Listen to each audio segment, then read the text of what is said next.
Organism reproduce chapter से।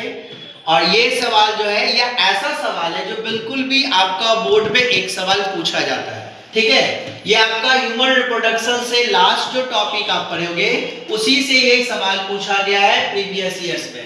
कहता है, पूछता है what is contraceptive, list 3 advantage of adopting contraceptive of major.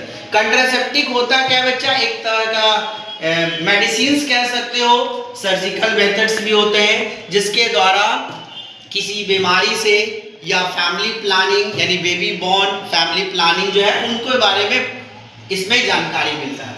तो कहता है क्या, contraceptive is the method by which female inhibit and fertilisation of eggs prevent pregnancy. यानी प्रेगनेंसी से बचने के लिए कॉन्ट्रासेप्टिव मेथड का यूज किया जाता है। जैसे आप टीवी पे भी ऐड देखे होंगे, बहुत सारा मेडिसिन्स है जो मनचाहा गर्भावस्था से बचने के लिए मेडिसिन्स का टैबलेट्स का यूज किया जाता है। तो इसके बारे में ये कॉन्ट्रासेप्टिव कहता है। फिर 3 एडवांटेज इसका क्या है कॉन्ट्रासेप्टिव का। पहला, it make the people more aware. People को इसके बारे में पता होना चाहिए या पता होता है।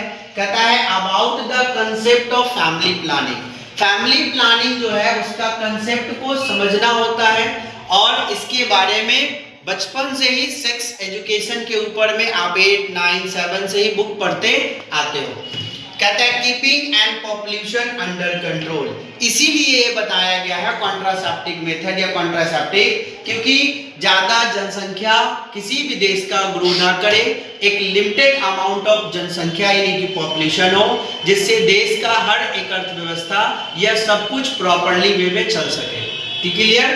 Second advantage, it educate the people about sexual transmitted disease.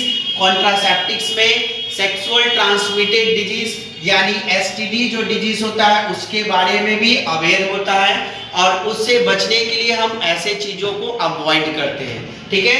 क्योंकि सेक्सुअल ट्रांसमिटेड डिजीज जैसे आपने पढ़ा है HIV एड्स हो गया, साइफिलिस हो गया, गोनोरिया हो गया, ये सब ऐसी बीमारी है जो बहुत खतरनाक और घातक है। सबसे ज्यादा HIV एड्स जो अगर किसी इंसान को होता है इसका कोई मेडिसिन नहीं है, तो ये एसटीडी बीमारी है।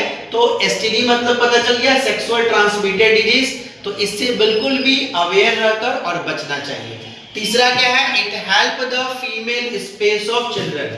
यानी बेबी का जो जन्म होता है उसका भी ये हेल्प करता है स्पेस। यानी एक बेबी अगर हो रहा है तो उसके 4 ईयर बाद ही मैक्सिमम 4 ईयर बाद सेकंड चाइल्ड का प्लानिंग कर सकते हैं।